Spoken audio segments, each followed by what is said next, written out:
Pasada Samantala Balita. sa pagkakataon pong ito, tayo po'y pinalad na makakausap si Surigao del Sur 2nd District Representative Johnny Pimentel. Congressman Pimentel, good morning. Johnny Banyas po. Live na po tayo sa DWIZ, Aliw Channel 23. Magandang umaga po, John, and then to your listeners, good morning. Opo, unang-una sa lahat, Congressman Pimentel, maraming salamat po sa pagkakataon na makapanayam sa ganitong oras at mabigyan ng ikangay karagdagang linaw ang ilan sa mga impormasyon na lumabas base na rin po sa nagpapatuloy na investigasyon ng inyong binuong Quad Committee sa mababang kapulungan.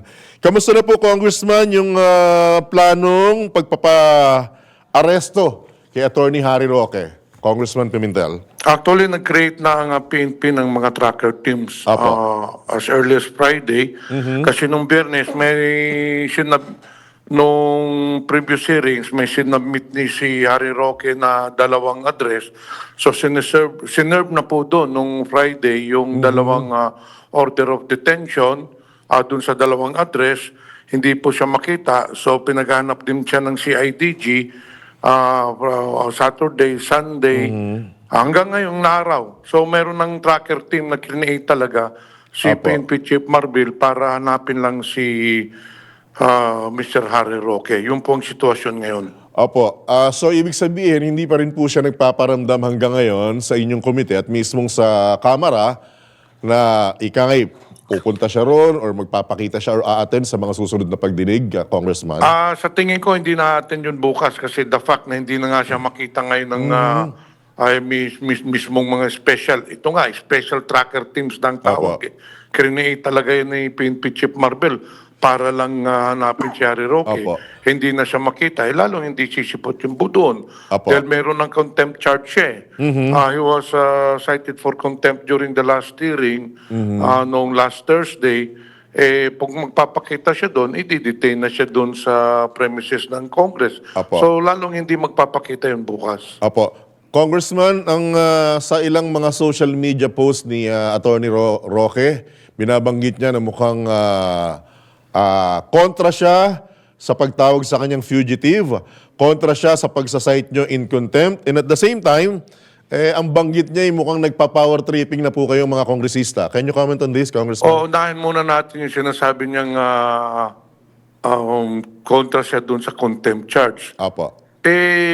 Nung pangatlong hearing namin, nag-issue kami ng subpoena dosis TECOM. No?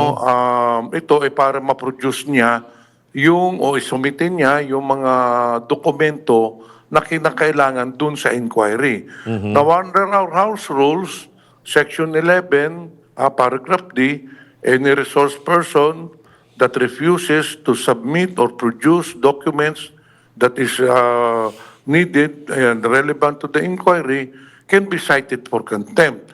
Tatlong hearing na pong dalawang hearing na pong lumipas, hindi pa rin siya nagsusumite. So, sinight na siya for contempt. Now, Apo. doon sa cite for contempt, there is a corresponding motion naman na to detain him at the premises of Congress. Apo. So yun, pinadala na natin sa Sergeant at Arms, and of course, ang Sergeant at Arms will coordinate with PNP para hanapin ang kanya siya at dalhin sa dito sa Kongreso. So it is within our power talaga Apo. na mag-cite for contempt. Nandyan yan sa Constitution. Apo. As long as this is valid and reasonable. So he was cited for contempt.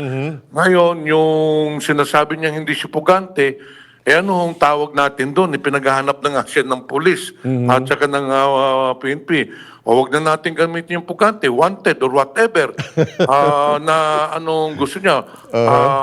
Pero ito, very clear na nagtatago siya sa otoridad at hindi siya nagpapakita. Apo. Hindi po ba? Kasi ang order of detention, actually, mali ho yung, hindi naman mali, no? Pero that is a misnomer. Yung sinasabi natin, nag-issue ang Kongreso ng warrant of arrest.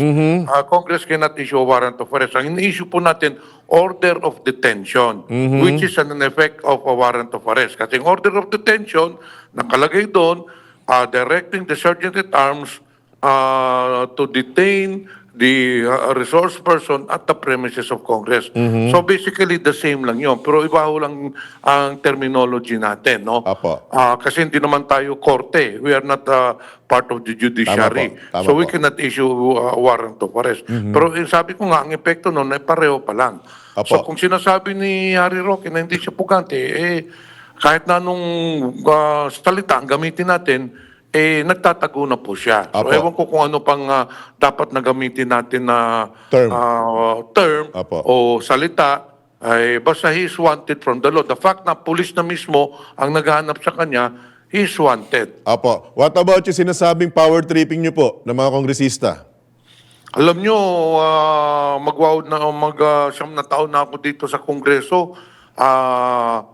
Isa sa trabaho ng isang mamabatas po gumawa ng batas. No? Isa sa legislative branch of government.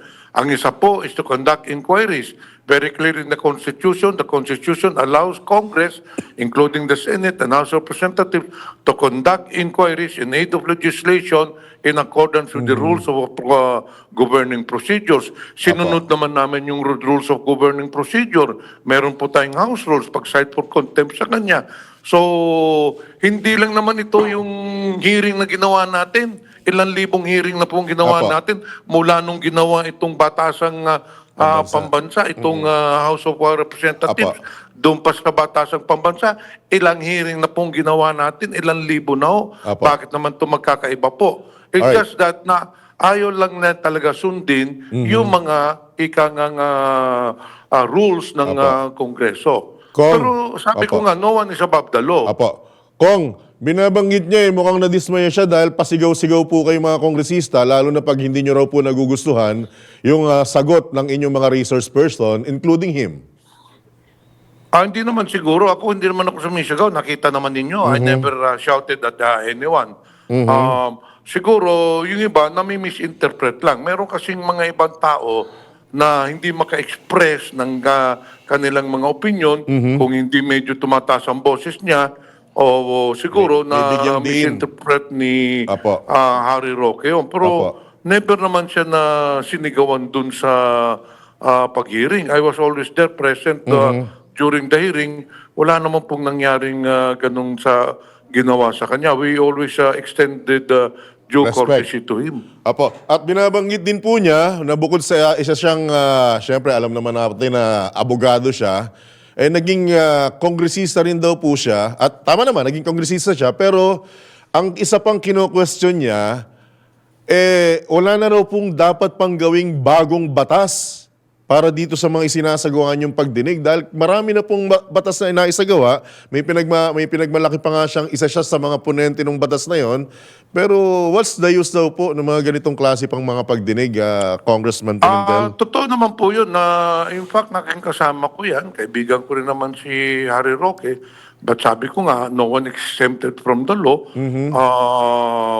Meron tayong hearing, kailangan sumipot siya doon. Well, alam mo, yung hearing nga, it's an aid of legislation para makita natin kung kailangan pa bang baguhin, amendahin yung mga kasalukuyang batas, Apo. or kailangan pa ba magpasa tayo ng bagong batas. Like for example, itong POGO operations na nakita natin, puro illegal, no? Kasi yung kay BBM naman, malamang yan, it's an executive order, which also an effect of law. Pero to ban it permanently, then we must pass a legislation na bawal na talaga ang POGO dito. Apo. Mas matibay yun Apo. kaysa isang executive order kasi Apo. batas na yun. Apo. Ang executive order, pwede pang i-revoke yun ng succeeding president. Pero ang batas, kailangan dumaan sa Kongreso yun. Apo. So isang tinitignan natin yun kasi nakita natin yung pinsala sa sosyal na kung diin na may mga torture, may mga krimen, may mga kidnapping, in short, money laundering, in short, naging pugat po ng mga criminal activities yung illegal POGO operations. Apo. So, to ban it permanently, kailangan po natin na pasa tayong batas. Apo. Kung meron pong isa ring abogado na nakakuha ng simpatsya ni Attorney Roque. Ang sabi niya, it should alarm us that abuse of legislative inquiries have become so brazen and palpable that people choose to hide instead. Can you comment on that? Alam Congressman nyo, Pimentel? kung hindi naman tayo gagawa ng ining, kagaya nitong ginagawa sa AGK, in fact, kami lang ang nakabulgar na indeed there was a war on drugs. Trabaho yan ng mga kapulisan, trabaho ng otoridad, but it is only now. It has come out na meron palang reward system, meron palang order galing sa taas, yung mga ganitong bagay. And bakit kami pipigilan? Nasa Constitution yun, di tanggalin nila sa Constitution. Bakit? Dahil lang ayaw sumipot ni Harry Roque, babatikusin nila kung ano yung trabaho namin. Dapat kami yung magbatikos sa kanila, ba't hindi siya sumipot? I mean, kagaya nung sinabi ni BBM, panay ang batikos ni Kibuloy, panay ang tanong niya. Sabi ni President BBM, bakit siya nagtatanong? Siya ang pugante. Tama. Dapat kami na gobyerno ang magtanong. Alright. Just like in case of Harry Roque, kagaya nitong isang abogado, ba't mo kukwestiyonin yung power namin or yung trabaho namin to conduct inquiries? Apa. This is Alright. part of a legislative work. Dapat kaming tanungin ninyo, bakit yung kaibigan mo o yung si Harry Roque, ba't ayaw niya simupot? Alright. It's as simple as that. Okay. Ang dami naman namin nating mga resource persons. Apo. Pag tinawag mo, even top officials, sumisipot naman. Kung wala kang tinatago, if you're innocent, Alright. sisipot ka talaga. Tignan mo Okay. si Roland Baterna. We already cited it for contempt. Pero every time na tinatawag namin, Dumadalo. nandiyan. Dahil wala naman tinatagong Apo.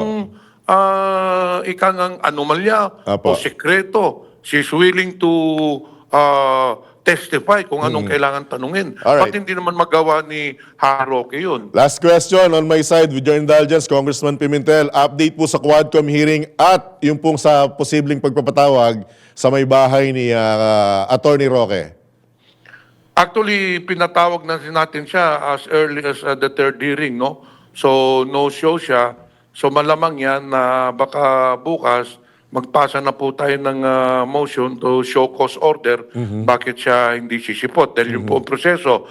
Ang una po, pag hindi sumipot yung yung resource person, we have to issue show cause order. After show Apa. cause order, isasapin na po natin. After pagsapin na, hindi pa rin sumipot, isasait na po natin for contempt. Wow. Importante din no, si Mrs. Myla Roque dahil siya po ang pumirma ng lease agreement doon sa bahay ng Tuba Benguet kung saan nahuli yung dalawang Dayuhan. POGO officers. Apo, alright.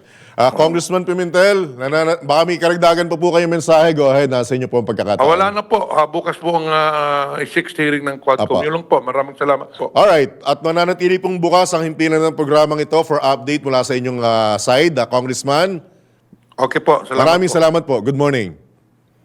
Alright. Yan po mga kabalitaan, kabalitaktakan, si Surigao del Sur 2nd District Representative Johnny T. Pimentel. Pasada Balita.